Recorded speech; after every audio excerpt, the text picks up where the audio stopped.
There we go. Thank you. I think we got it.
Okay.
Good morning. Welcome to the Unitarian Universalist Congregation of Lynchburg. We are glad you are here. Whoever you are, whatever your beliefs, whatever your age, and whomever you love, you are welcome here. As we work together for justice, compassion, and peace, we also acknowledge with humility that our building sits on Monacan land. My name is Teresa Odell. I have been attending since March of 2023, and I joined as a member in December of 2023. If you are with us for the first time, we are glad you chose to be here this morning to participate in the service for this congregation we love. If you would like to receive our monthly newsletter and Friday email updates, please fill out the virtual visitor card found on our website, uulynchburg.org, under Sunday services, or fill out the yellow card found in the back of the chair in front of you and place it in the offering basket during the offering. This morning, we offer a special welcome to Scott Purley, our Generosity Sunday representative from the Boys and Girls Club. Our little free library is very popular. Please feel free to donate books at any time of the year, used or new, especially children's books. We are currently out of donations. Donations will be kept in the UU House to stock the little free library that is in front of the U House when it runs low. Thank you for contributing to those who love to read. Don't forget to join us for social time in Drysdale Hall if you are in the sanctuary or on Zoom following the service. Now I invite us to release our worries about the world and our own lives as we enter into the service by taking some slow, calming breaths.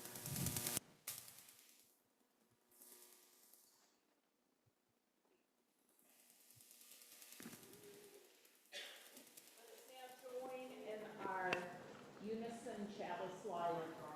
Wait. Unplug that. Mic's not on. It's on. I don't know. I'll come over here. Let me see the cable.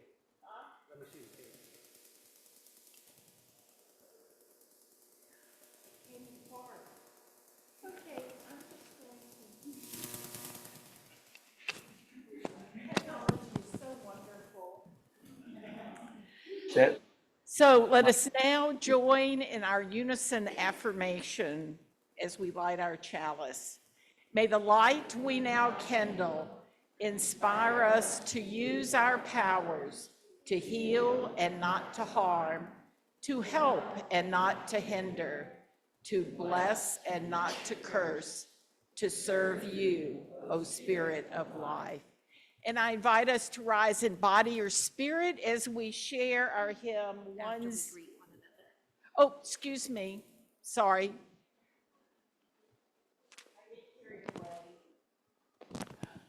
We are going to greet each other.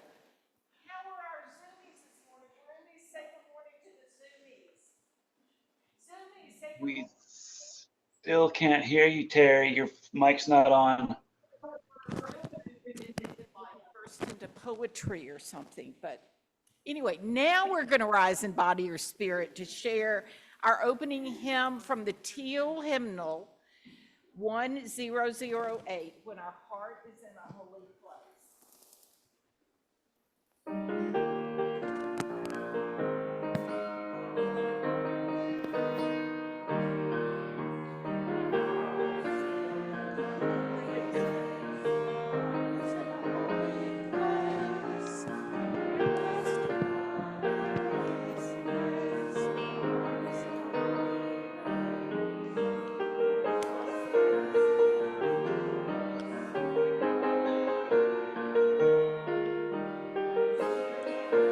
Oh, you're good. Thank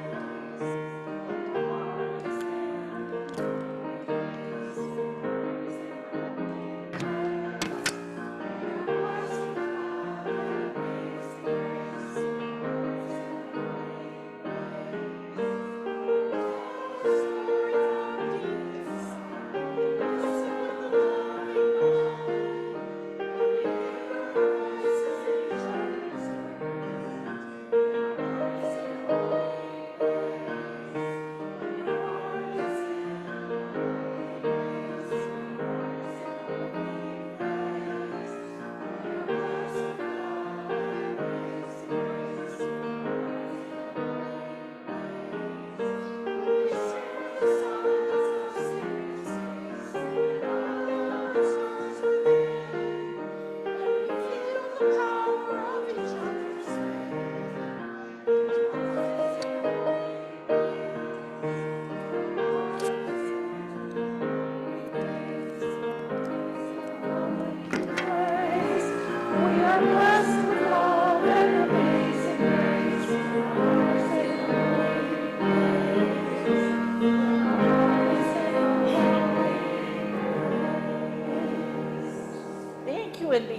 and I'd like to invite those who are young at heart to join us up here today. Wow, I've been excited about hearing this story. You told me about it a few days ago. But you know what, you're about to go upstairs, so it's fine. We have such a good story this morning. I'm so excited. Good morning.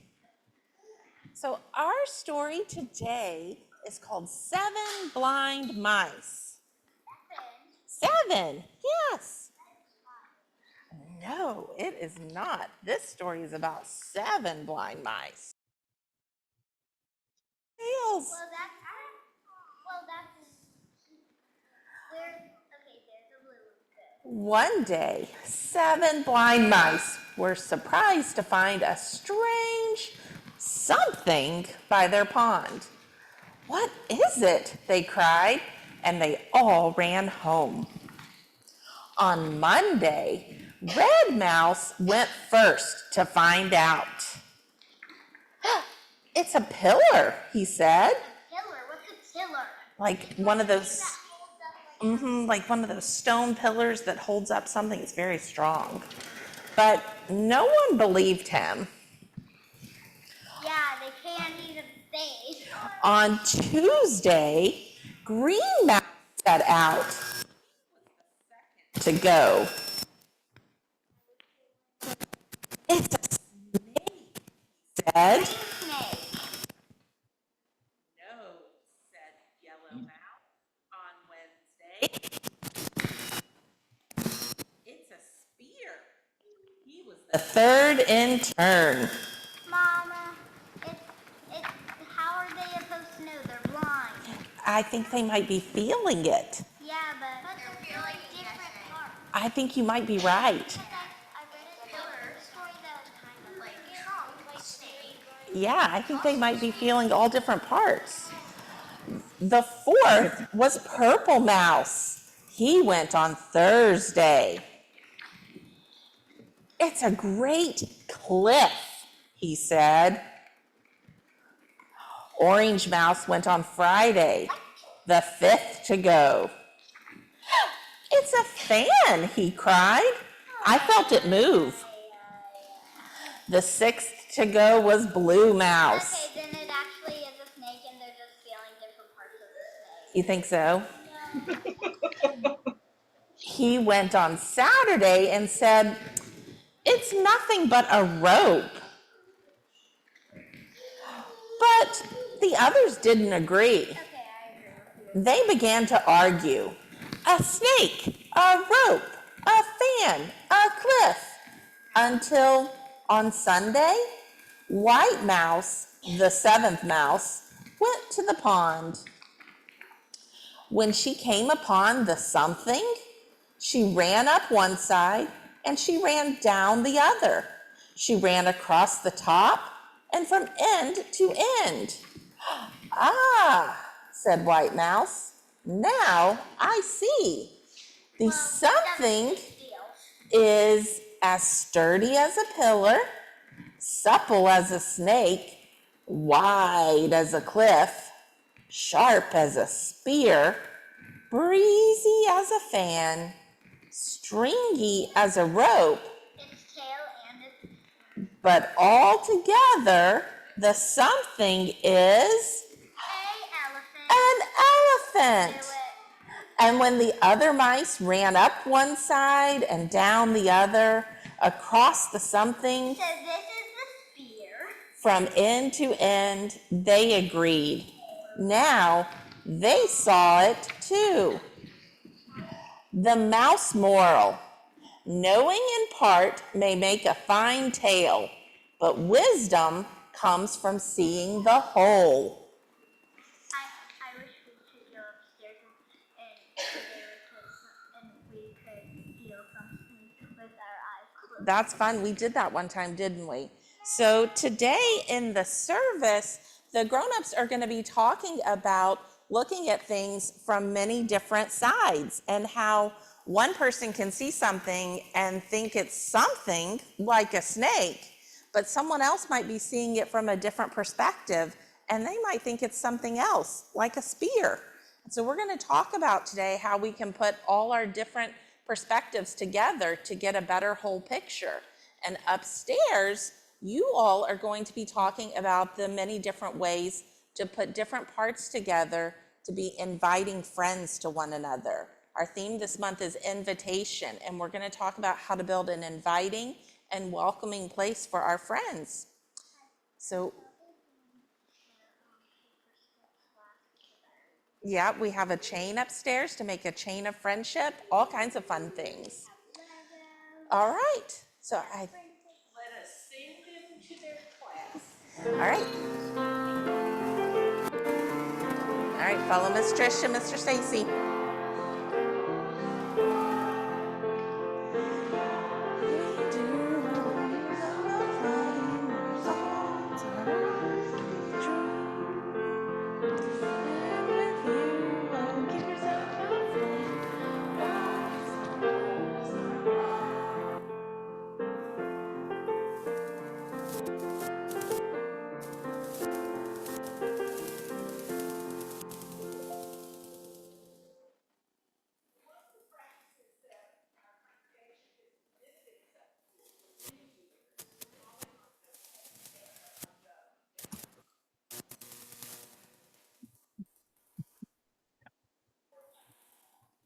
Okay, I'm just going to stay here the rest of the day.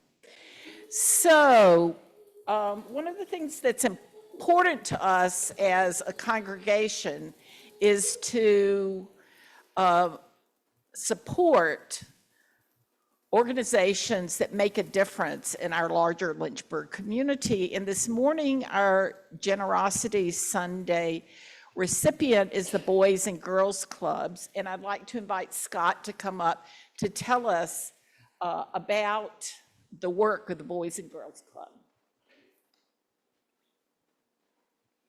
Good morning. Too often, the circumstances into which a child is born will limit their access to opportunities and experiences.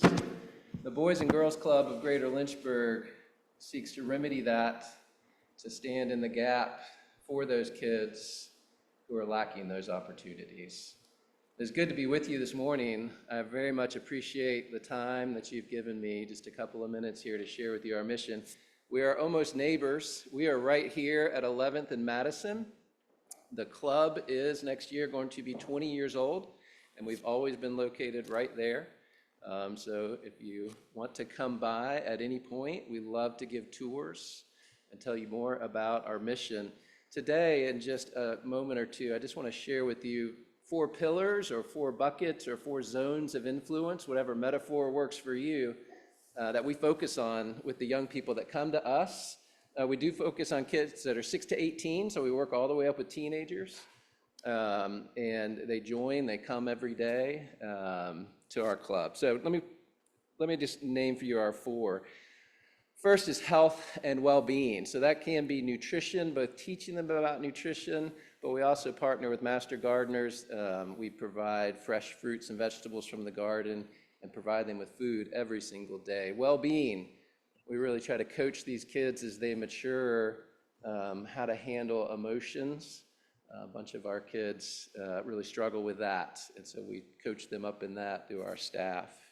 Second area is character and leadership. So if you can picture our gym, where we're playing basketball or indoor soccer or something, as with all young people, emotions can run high.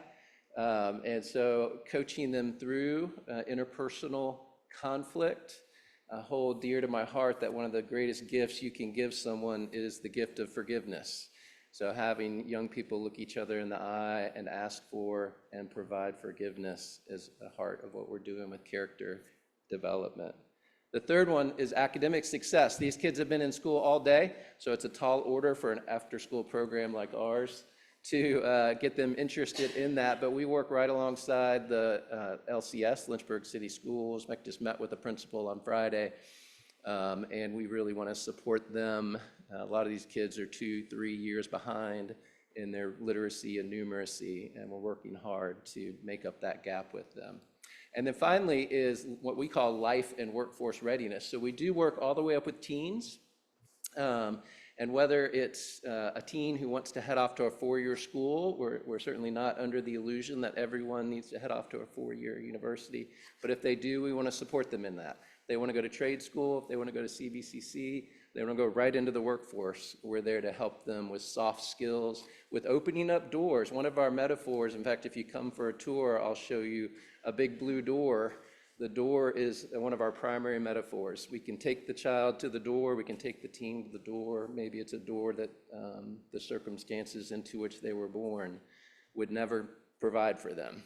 And we coach the kids to walk through those doors of opportunities. So that is a very quick snippet of our work. You can find us on the web, BGCLYH, but I know Google will take you there, so that's going to be easier. And again, we are right down the road here and would love to give you a tour if this kind of work in the community is interesting to you. So once again, thank you very much for your time and your generosity. We very much appreciate it. Thank you so much, Scott. Okay, is the microphone working? No.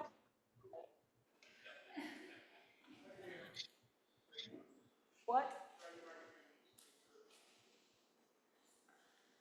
I can't hear what you're saying, so I'm just going to go to this microphone. Each week, we take an offering of our gifts. This morning, our monetary gifts will be shared with the Boys and Girls Clubs, and we function because of the generosity of everyone in our community. So let us now take an offering of our gifts, generously offered and gratefully received.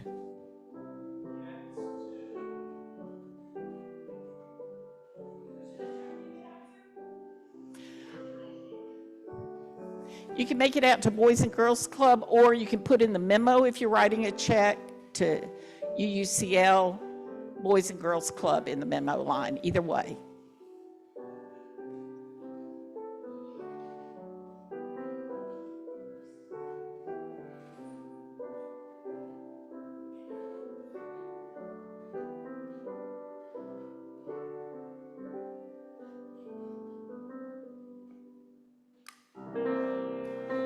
You I receive to you our gift.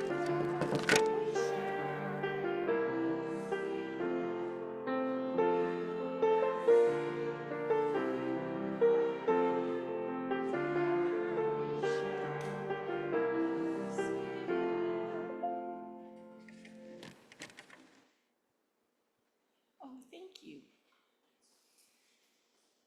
I said it's time for me to retire because I can't work all the technology. But you still stuck this year. Each Sunday we share. We hold up today the wonder and mystery of the world, the amazing ability to join with other people to create community, to learn, to transform, to figure out who we want to be when we grow up. We hold up today all those who have life celebrations, birthdays, anniversaries, births, and deaths. The whole spectrum of life is part of our community, and we are part of the lives of those in this room, on Zoom, and those who have other adventures today. We're also aware that the values of our faith, the commitments that we make, call us to help transform the world,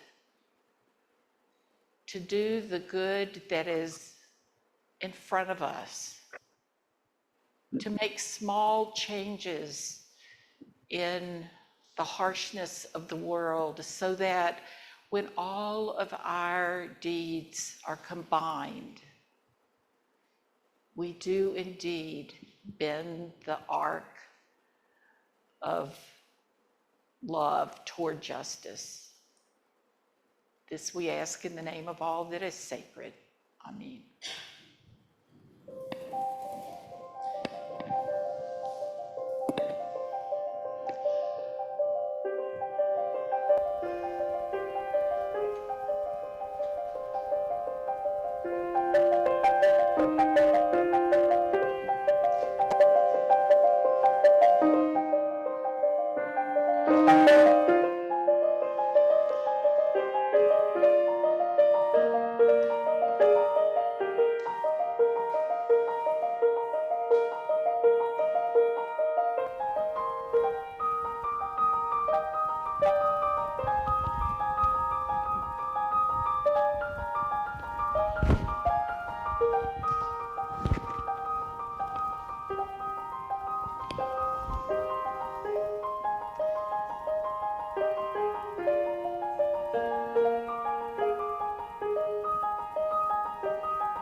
Lovely. Creating Theology Together is a curriculum that Courtney discovered in one of her classes that suits Unitarian Universalists well, but might cause discomfort in other faith traditions. We know that many traditions demand or expect believers to accept as gospel specific dogma and creeds. However, those who find their way to Unitarian Universalism need a faith that offers deep engagement with one's truth and values and faith.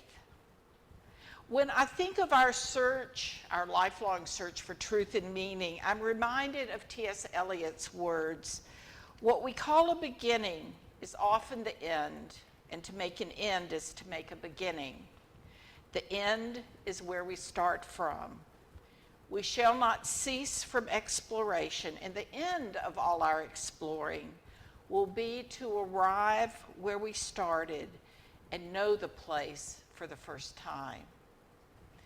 This morning we offer a look into the examination that some of the members of our class made into our spiritual journeys and how we moved from beliefs grounded in our early childhood to this time and place where we continue to search for truth and meaning.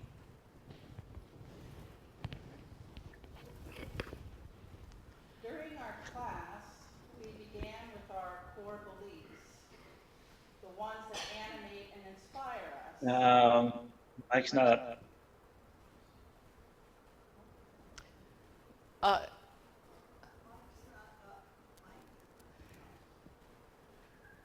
Steph, can you turn the pulpit mic up?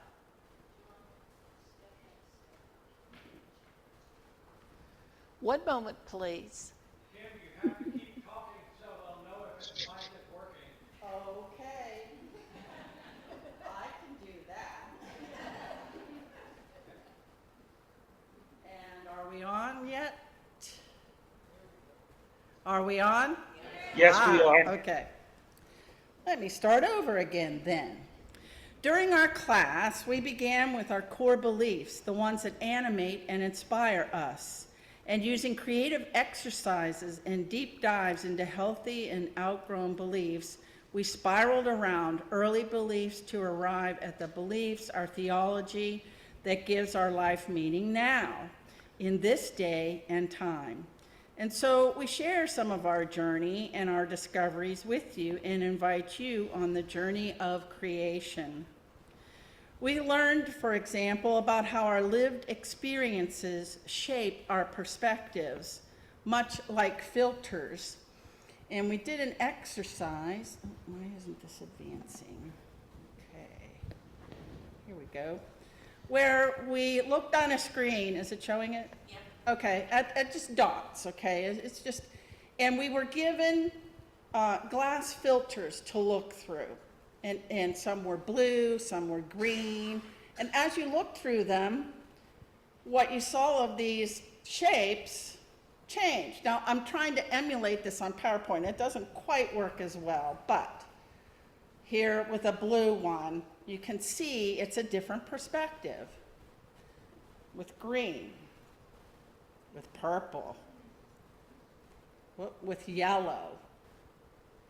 And it's all part of understanding that we all have our own unique experiences, and just because it's something we've experienced or didn't experience doesn't mean that others did or did not experience similar or different things. And then there's the colors again. One of our earliest exercises was, and the thing about this course that at first was uncomfortable for me was it was very visual and artistic. We did a lot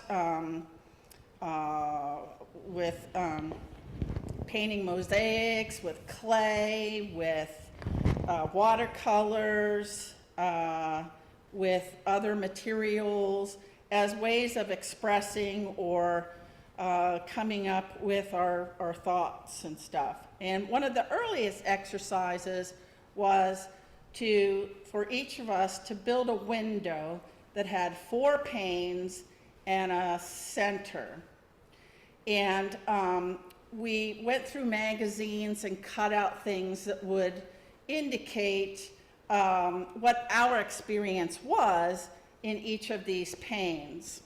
And so I'm going to talk about missing the mark.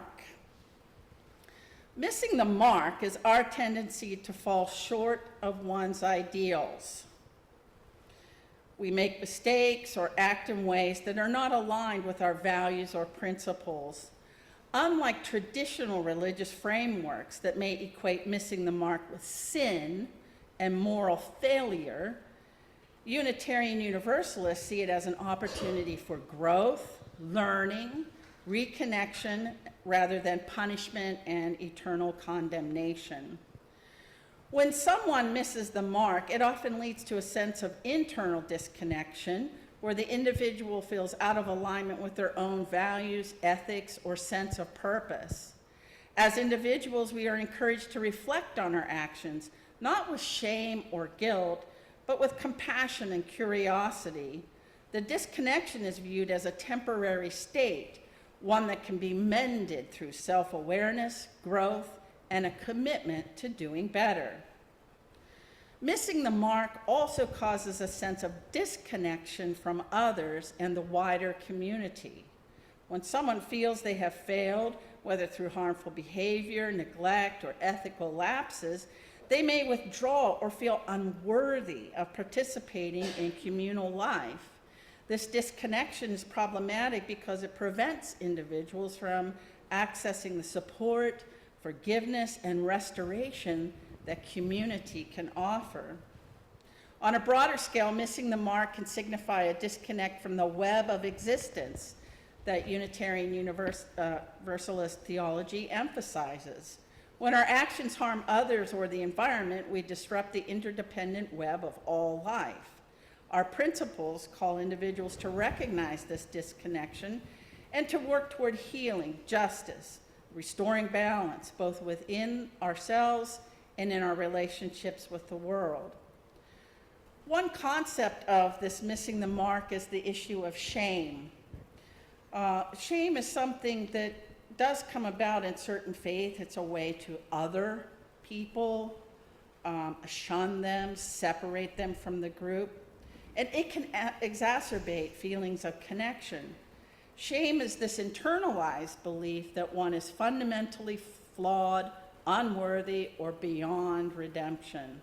And from a Unitarian Universalist perspective, shame is seen as harmful because it undermines our belief in the inherent worthiness of the individual, which is one of our core values.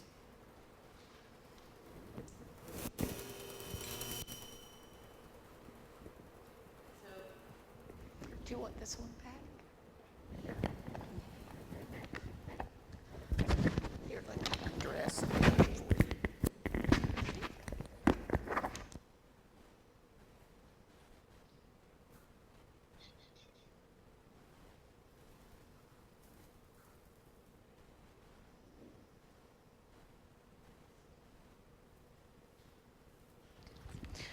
So if you're in the sanctuary, you can see the poster on the lectern, and we'll make sure to get an image of it up for those of you on Zoom to see after the service.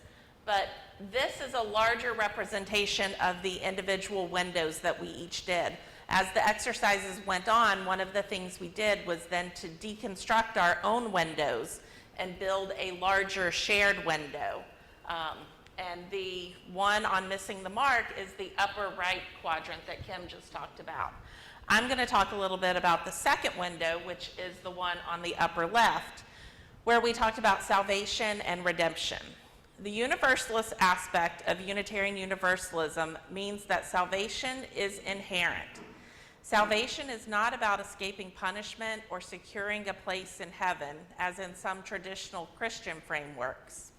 Instead, salvation is understood as the process of healing, wholeness, and liberation, both for individuals and for the world as a whole. Redemption in UU thought is similarly reframed as a process of restoration, transformation, and reconciliation, rather than something granted by an external deity. It emphasizes human agency, responsibility, and the potential for growth and change. Salvation is about the liberation and healing of both individuals and communities, while redemption involves the restoration of relationships, personal growth, and collective renewal. In the course of this class, we talked about salvation or redemption, meaning the work needed to restore right relationship. That is, if missing the mark is the severing or fracturing of relationships, then redemption is the path back to wholeness. Redemption cannot exist as empty words. It must be marked by action, the changing of behaviors, making amends, living love as an action verb. Once we worked through that process, we moved on to our third window, which was community.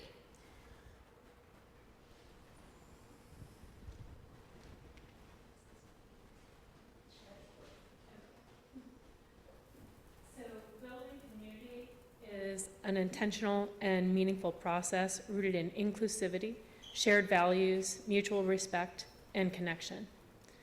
As UUs, we support each other's spiritual growth.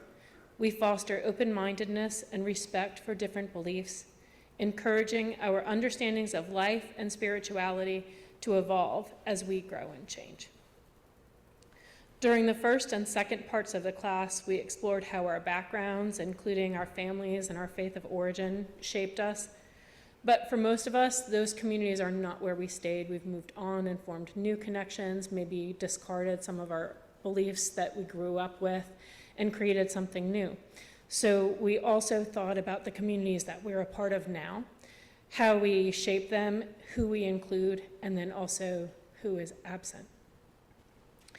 Building and nurturing community means centering ourselves around common values, supporting one another as we work to live out those values, even supporting when we fall short, and maybe especially supporting where we fall short. In pursuit of these shared values, we have pledged to work together for social justice by promoting racial justice, environmental sustainability, LGBTQ rights, and other causes. We need our community to help us recognize the strengths and limitations of our perspectives, to stretch toward new ideas and new understandings. And when we live out our purpose and meaning in life, we do it in and through community.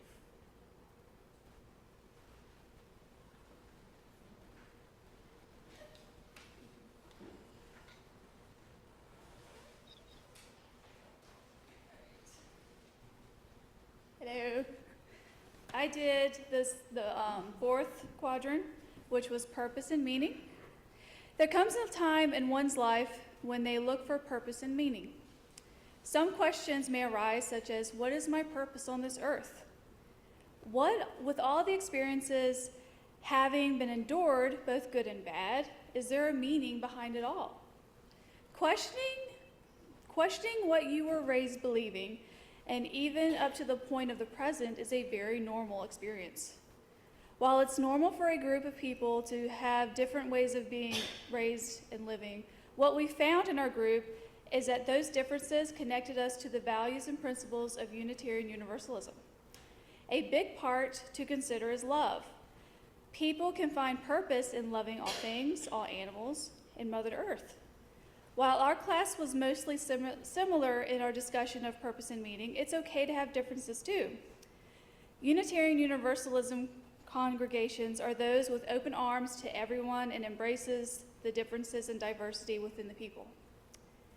Everyone has their own individual window and viewpoint of life and the world around them, which means their sense of purpose and meaning won't be exactly the same. Some people may find it easy to find their purpose, while there are those who find their purpose change consistently through their lives, and their purpose can evolve with their life experiences. So when you have questions like, what does this all mean? Questions and experiences, like with purpose, can consistently change. Imagine a spiral, coming and going, twisting and turning. There will be room for perspective and experiences that will change. A lot of times, like a spiral, new perspectives and experiences can make us reevaluate or look at past experiences differently. All in all, purpose and meaning is a vital step that impacts the individual person and a group. A big step toward what should I do and what is the meaning of my life, my faith, and really anything.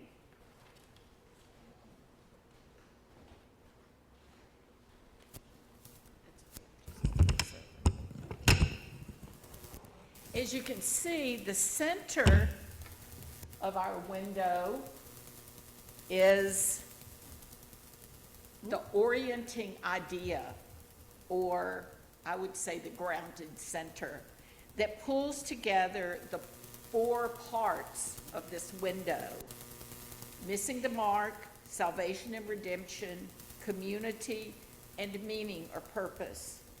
When our group reflected on the orienting idea, it was a belief that we all shared: love. We discerned this as we discussed what is wrong with the world. Here are some of the things that we put down with what's wrong with the world and how and what each of us might do to fix what is wrong. There were huge words like war and loneliness. There were wrongs like isolation and systemic racism, hatred and cruelty. When we winnowed down all the wrongs, we came to realize that how we live our values in the world is the way that we right the wrongs. Putting up a banner, which we discussed over more emails than was thought possible on the wording. But putting up a banner seems like a very small thing. But folks walking by or driving by see the values we want to live. I recognized how that was more important than I thought it was when I was at Sweetbriar at the Spiritual Life Center, and some of the students like, oh, you're that church that has that banner on the side of the building. Participating in interfaith action show our commitment to pluralism and interdependence. The orienting idea for each one of us was love. Love takes many forms, but it shapes who we are and how we live. In the end, we said, it's the statement, we live love in the world. And remember back to my first year here, we worked together. I was amazed at how well we worked together to create a mission statement for our congregation. It's a powerful statement that ends with that sentence, we live love in the world. So after our group's months of exploration and discernment, we did circle back to where we started. How we live love may be different from our understanding of the love we understood as children, but we choose now to live love with integrity and courage. I hope that you too might agree with us that our mission statement offers us the orienting idea that can indeed help us live love in the world. So I'd like to invite everyone to join with us in reading our mission statement. In your bulletin. And for folks on the web, on Zoom, I apologize that I forgot to ask Miley to make a slide of this. As a loving, vibrant, and inclusive community, we celebrate the dignity of all living beings and nurture lifelong spiritual and ethical growth. Encouraging compassion for all, we protect the vitality of our natural world and act for justice, equity, and peace. We live love in the world. And in that spirit, I invite us to rise in body or spirit to share our closing hymn, number 121.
wasn't me. This week, we're going to have a healing service for the technology, and hopefully everybody can get together.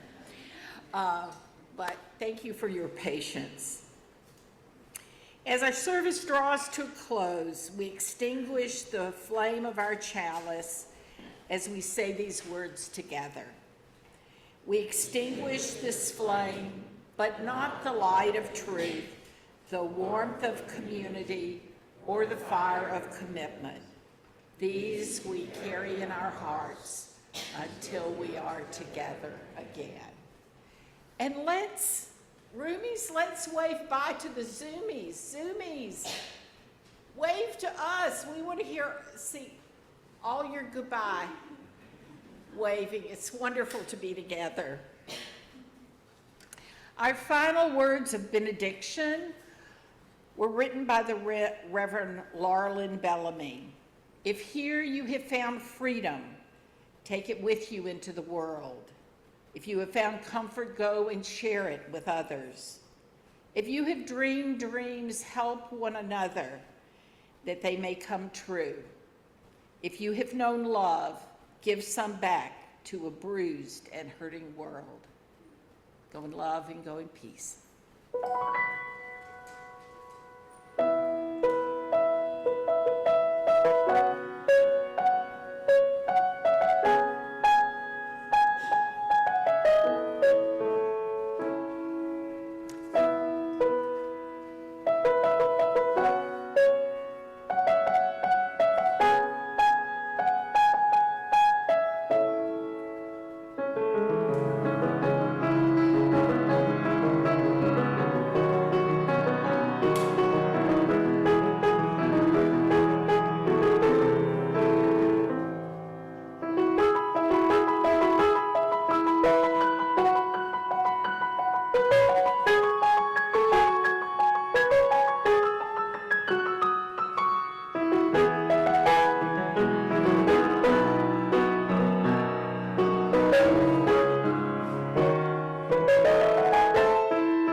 Friends, everybody in the sanctuary is invited to social time. Those on Zoom are invited to stay on Zoom for Zoom social time. It's wonderful to be together.